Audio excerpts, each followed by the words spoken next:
Un, 2, 3, 4. Allez, c'est parti. Bienvenue à tous, bienvenue chère famille, bienvenue à tout le monde dans ces mercredis aujourd'hui.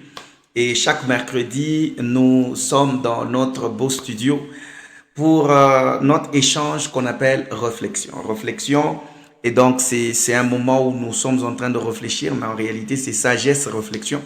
Nous réfléchissons parce que pour nous, nous nous disons dans cette émission que Dieu nous a donné le cerveau pour que nous puissions utiliser. Croire au Seigneur, ça ne nous enlève pas le cerveau, c'est-à-dire nous utilisons le cerveau et nous essayons par la grâce de Dieu de mettre le tout ensemble afin d'aider tout le monde et tous ceux qui nous écoutent. Que Dieu vous bénisse abondamment. Alors, on va le faire comme d'habitude. Je suis moi-même le DJ, moi c'est le berger Christelle et nous c'est la Bible en main. Allez, comme d'habitude, je vous reçois. Espérons que je vais vous recevoir. Je vous reçois et je crois que vous êtes la bienvenue. Alors, nous allons rentrer après ça.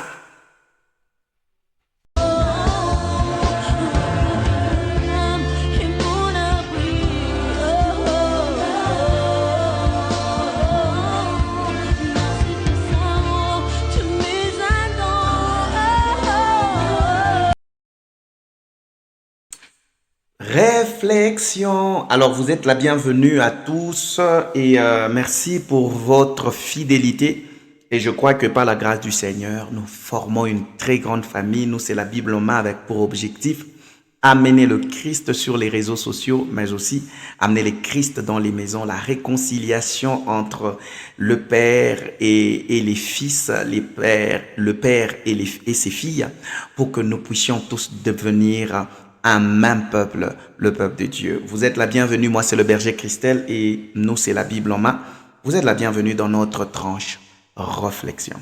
Aujourd'hui, j'ai voulu que nous puissions réfléchir avec un sage de la Bible. Lui, c'est Salomon qui nous a écrit Ecclésiaste et moi, je veux aujourd'hui que nous puissions lire un tout petit peu Ecclésiaste chapitre 5, quelques passages seulement. Et puis après, regardez de toute cette sagesse, on peut faire sortir des enseignements de la vie. Si tu es avec moi et que tu ne t'es pas encore abonné, je vais te demander d'aller t'abonner sur notre chaîne YouTube, mais aussi de nous suivre sur notre chaîne Facebook. Que Dieu te bénisse. Ecclésiaste chapitre 5. On va parler un peu de Salomon. Ouais, on est calme, on est tranquille, on est posé et on parle un peu de Salomon. Ecclésiaste chapitre 5. Je vais prendre à partir du premier verset. On dit, ne te presse pas d'ouvrir la bouche et ne te laisse pas entraîner par ton cœur à formuler activement des promesses en présence de Dieu. Je répète. Je vais parler aux gens qui ne mesurent pas la grandeur de leurs paroles. Il y a des gens qui trouvent normal de faire que des promesses. De faire que des promesses. Alors, aujourd'hui, j'aimerais que nous puissions, que ce soit les politiciens, que ce soit les hommes de Dieu, que ce soit les maris, les femmes, les enfants. Écoutons très bien ce que la Bible dit. Ne te presse pas d'ouvrir la bouche et ne te laisse pas entraîner par ton cœur à formuler activement des promesses en présence de Dieu. Quelqu'un me dira, non, ce sont des promesses. Par exemple, tu dis à Dieu, Seigneur, je ferai ça pour toi. Et ça, ce sont aussi des chrétiens. Seigneur, si tu me bénis, je te rassure que je veux te donner. Si tu me fais ceci, Seigneur, je te rassure que tu vas faire. Seigneur, si je ferai. Autant de promesses. Non, si seulement je t'épousais, je te promets que je ne te taperai pas. Je te promets que je te resterai fidèle. On a écouté de promesses même devant la chair, que des parents qui ont promis à leurs enfants des choses. La Bible dit, ne te presse pas d'ouvrir, c'est la sagesse, ne te presse pas d'ouvrir la bouche. Ne te presse pas, ne sois pas pressé. Même si parfois tu as comme l'impression, vous savez, parfois même quand on est dans la joie ou qu'on est triste, s'il te plaît, ne te presse pas d'ouvrir la bouche. Ne te laisse pas entraîner par ton cœur à formuler de promesses en présence de Dieu. C'est pas seulement dans la prière. Dieu est partout. Dieu est omniprésent. Il y a des promesses que nous avons eu à faire. Certains problèmes que nous avons aujourd'hui, c'est parce que nous faisons tellement beaucoup de promesses et de vœux que nous n'arrivons pas à réaliser. Écoutez, surprenez-nous, ne nous faites pas toujours de promesses. Surprenons-nous, pour ne pas parler que surprenez, mais surprenons-nous au lieu de nous faire toujours de promesses. Parce que le problème avec la promesse, c'est que tu dois, la promesse reste promesse. Et il y a un adage qui dit la promesse est une dette. J'aimerais dire aux parents, j'aimerais dire aux hommes politiques, arrêtons ça. Écoutez-moi très bien. La Bible dit que ton cœur ne te laisse pas presser par ton cœur. Le cœur entraîne toujours. Le cœur nous pousse toujours. Qu'on soit pressé à formuler activement des promesses. Des promesses. Et cela devant Dieu. Bizarrement, vous savez, les promesses d'abord, devant Dieu, cela veut dire dans la présence de Dieu. Ce sont des promesses, par exemple, que vous vous êtes dit vous-même. Vous savez, là où 2 ou 3 se mettent d'accord pour juste vous mettre d'accord pour former une alliance particulière, vous mettre d'accord pour dire que nous allons observer ceci et cela. 2 ou 3. La Bible dit Dieu est là. Dieu prend acte. Ne te presse pas d'ouvrir la bouche. Que rien ne te presse. Même si tu as comme l'impression que rien ne te presse. Je parle aux personnes qui, parfois, tu pars à l'église et puis par après, on dit non, on va faire. Ne fais pas un vœu. Faut pas faire une promesse à Dieu alors que tu sais que tu ne vas pas accomplir ça. La Bible dit car Dieu est au ciel et toi tu es sur la terre. Que tes paroles soient donc peu nombreuses. Que tes paroles soient peu nombreuses. En d'autres mots, écoute plus. Écoute plus. Pas trop de promesses. Écoute plus. Promets quand tu sais. Écoutez, ça fait partie de l'intégrité. Promets quand tu sais que tu vas réaliser. Promets quand tu sais que tu vas réaliser. Sinon, ne promets rien. Laisse les gens te découvrir par tes actions. C'est ce qui fait qu'à un moment donné, vous avez l'impression que la personne qui vous promet de temps en temps des choses, c'est la meilleure personne. Ce n'est pas la meilleure personne. Parce qu'au final, on va se rendre compte qu'il devient dans l'incapacité d'accomplir. Il va se redire lui-même. Vous trouvez quelqu'un qui a dit « je ferai ceci, je ferai cela ». Et lorsque vous rappelez à cette personne que c'est ce que toi-même tu as dit, la personne dit, moi j'ai dit ça. Pourquoi? Parce que tu as agi en insensé. Ne te presse pas à ouvrir la bouche et à donner de promesses. Dieu est au ciel et toi tu es sur la terre. S'il te plaît, la Bible dit que tes paroles soient donc peu nombreuses. En effet, de même que les rêves naissent de la multitude des occupations, de même un flot abondant des paroles engendre des propos inconsidérés. Sagesse. De même que tu peux, les types de rêves, j'ai rêvé. La Bible dit, les rêves viennent aussi de la multitude de préoccupations, de même les flots abondants, beaucoup de paroles, trop parler, trop promettre là. La Bible dit, ça engendre des propos inconsidérés. Les gens ne vont plus te considérer. Les gens ne vont plus te donner de la valeur. Les gens ne vont plus te respecter. Il y a des gens qui ont perdu leur respect juste parce qu'ils ont promis et ils n'ont pas réalisé. Je pense que je peux même m'arrêter là avant, peut-être avancer un tout petit peu et puis après je veux m'arrêter. Avant que tu ne promettes. Moi, j'aimerais même que nous puissions être ces hommes, ces femmes, au lieu de promettre, mais qu'on se dise déjà que je fasse. C'est très important. Parce que quand tu as promis, le problème avec nous, c'est que ça ne nous gêne même pas. Tu as fait une promesse, que ce soit chez un homme, une femme et tout ça. Même quand tu ne réalises pas, ça ne te gêne même pas. Ta conscience est déjà tellement abîmée. Le problème, c'est pas seulement que tu as fait une promesse et que tu n'as pas réalisé. C'est que déjà, à partir de là, ta considération vient d'être presque jeté par terre.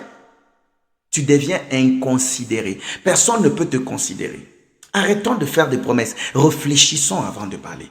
Réfléchissons avant de promettre. Soyons rassurés qu'on va faire la chose. Ne soyons pas pressés, que rien ne nous presse. Que rien ne nous presse. Et là, je parle même aux gens, par exemple, dans nos églises aujourd'hui, des gens ont des enveloppes. Vous avez pris des enveloppes, vous avez pris des engagements. Ça fait déjà 10 ans d'un engagement. Tu as déjà même oublié. Tu as fait des promesses à telle fille, à telle soeur, à tel frère. Écoutez, lorsque ça ne marche pas, il faut vous désengager. S'il faut dire vous dépromessez, faites-le. Oui. Et je vais finir en disant le verset 3. On va prendre vraiment ces derniers temps, on va toucher un peu ça. Hein? Si tu as fait un vœu à Dieu, mais cette fois-là c'est à Dieu. Si tu as fait un vœu à Dieu, accomplis-le sans tarder. Je viens dire à une personne, la plupart des problèmes que nous avons en tant que chrétiens, c'est parce qu'on ne lit pas parfois la Bible. Écoute-moi très bien, Dieu ne dit pas ne fais pas un vœu. Mais si tu as fait un vœu à Dieu, Seigneur, quand on va m'épouser, Seigneur, quand je vais épouser, je vais commencer à me réveiller chaque jour la nuit. Seigneur, quand j'aurai ce travail, chaque fin du mois, je vais commencer à aller voir les orphelins. Tu l'as fait 3 fois. Seigneur, quand j'aurai ce travail, le peu que tu me donneras, c'est un vœu que tu as fait à Dieu. La Bible dit, ne tarde pas. Écoute-moi, il dit, accomplis-le sans tarder. Accomplis ce vœu. Car les insensés déplaisent à Dieu. Quand tu n'accomplis pas, Dieu voit les gens qui promettent, qui font des vœux et qui ne accomplissent pas. Devant le Seigneur, ils sont insensés. Et un insensé déplaît à Dieu. Tu ne peux pas plaire à Dieu si tu es un insensé. Chers parents, chers frères, auditeurs de la Bible Oma, je nous en supplie, ne faisons pas un vœu si nous savons que nous n'allons pas l'accomplir.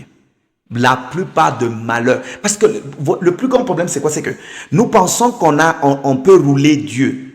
Peut-être que ce n'était pas dans tes intentions de rouler Dieu, mais tellement que tu parles beaucoup. Quand Dieu te regarde et te trouve insensé, il y a des choses qui ne marchent pas aujourd'hui parce que tout simplement, tu avais demandé à Dieu d'intervenir dans une situation donnée. Et puis tu lui avais dit, moi si tu fais ça Seigneur, voici la chose que je vais faire. Mais Dieu l'a fait. Peut-être qu'il n'a pas fait autant que toi tu voulais, mais il l'a fait à son temps. Est-ce que toi tu as accompli ta part? Est-ce que tu as fait aussi ta part?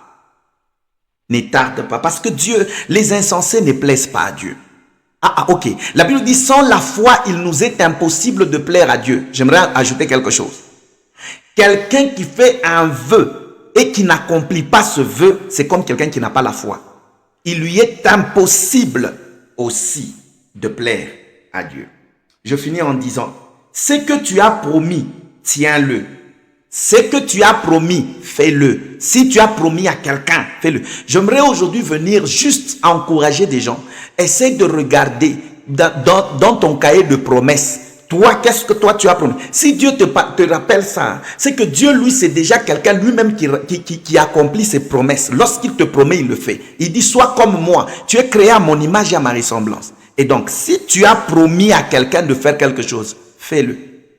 Ce que tu as promis là, fais-le. Si tu as promis à Dieu que cette fois-ci, je vais payer ces instruments. Cette fois-ci, moi, je vais aller voir les malades à l'hôpital. Cette fois-ci, je veux aider les veuves. Cette fois-ci, je veux faire ceci. Cette fois, je veux entrer dans un jeûne de prière. Peu importe, il ne faut pas donner les raisons. Il y a des raisons qui t'éloignent de Dieu, qui ne sont pas raisons devant le Seigneur. Dieu ne t'a pas poussé à faire le vœu. Dieu ne t'a pas poussé à promettre. La Bible dit, ce que tu as promis, fais-le. C'est tout. Seigneur, donne-moi un enfant. Cet enfant, je vais le donner. Depuis que tu as eu cet enfant-là, tu ne l'as pas donné au Seigneur. Même pas dans une prière. C'est ton enfant. C'est plus l'enfant de Dieu. Tu vois? C'est quand j'aurai ce travail, je vais soutenir ma famille. Mais depuis que tu as eu ce travail, tu as oublié tous les membres de ta famille. C'est ça le problème. Le problème, c'est que Dieu marche avec ses principes. Si tu as fait une promesse à Dieu, tiens-le.